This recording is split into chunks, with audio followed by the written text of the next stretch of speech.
मोहित कंबोज भारतीय हे नाव तुम्ही मुख्यमंत्री फडणवीसांच्या एखाद्या खास ऑपरेशनमध्ये ऐकलं असेल किंवा मग राष्ट्रवादी फुटल्यानंतरचं नियोजन असो किंवा शिवसेना फुटल्यानंतरची व्यवस्था.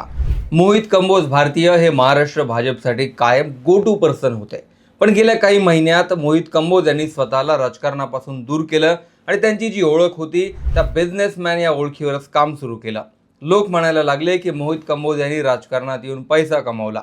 पण हे तेच मोहित कंबोज आहेत ज्यांनी राजकारणात येऊन पहिल्यांदा निवडणूक लढवली तेव्हा त्यांनी जाहीर केलेली ही संपत्ती 300 कोटी होती, जी राजकारणात एंट्री करण्याच्याही आधी होती.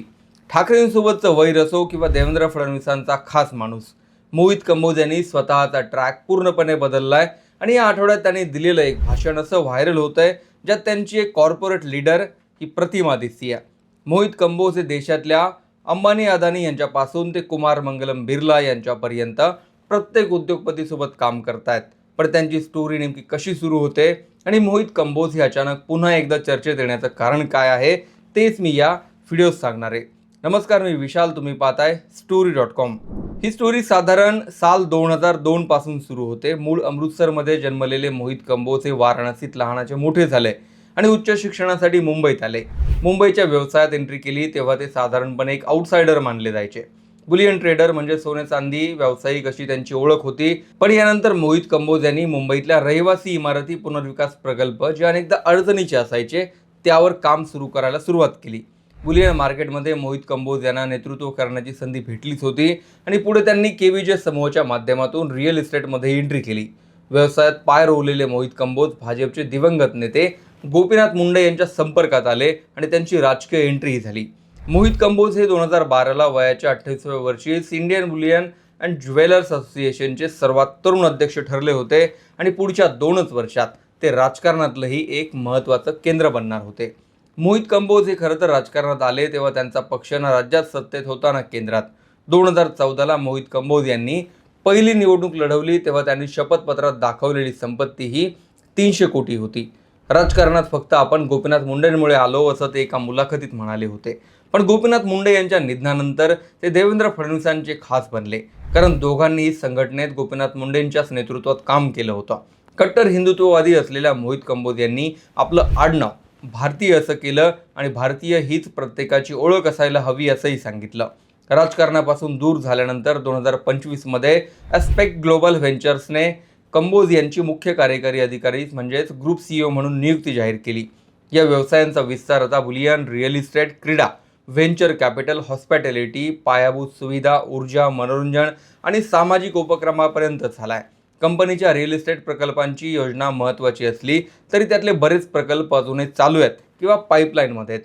या कंपनीने असे कित्येक प्रकल्प हातात घेतले ज्याने मोहित कंबोज यांची येत्या काळात काही दिवसात मुंबईतल्या रिअल इस्टेट सेक्टरमध्ये एक वेगळीच प्रतिमा तयार होतीये. वरळीतला कंपनीचा अल्ट्रा लक्झरी प्रकल्प साधारण 3,850 कोटी रुपयांचा आहे आणि हे त्याचंच एक उदाहरण आहे.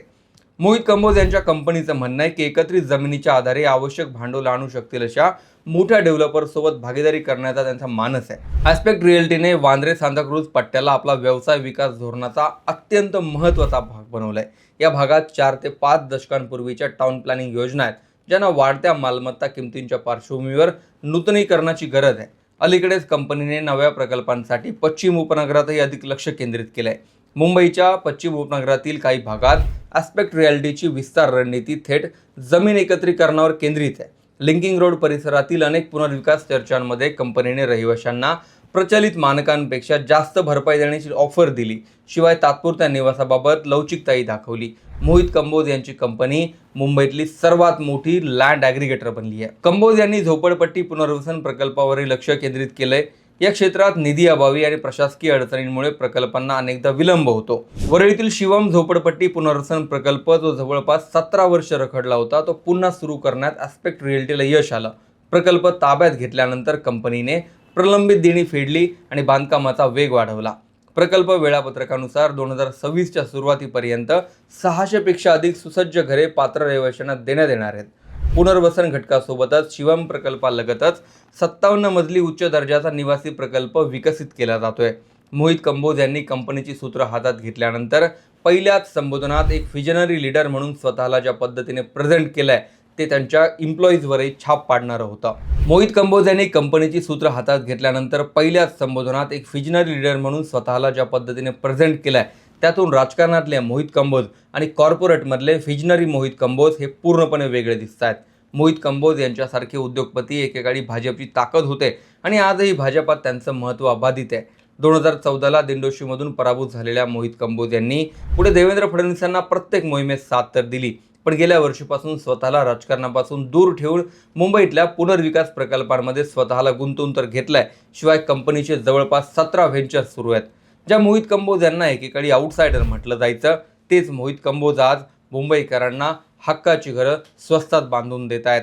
मोहित कंबोज यांच्या स्टोरीवर तुमचंही मत जरूर लिहा.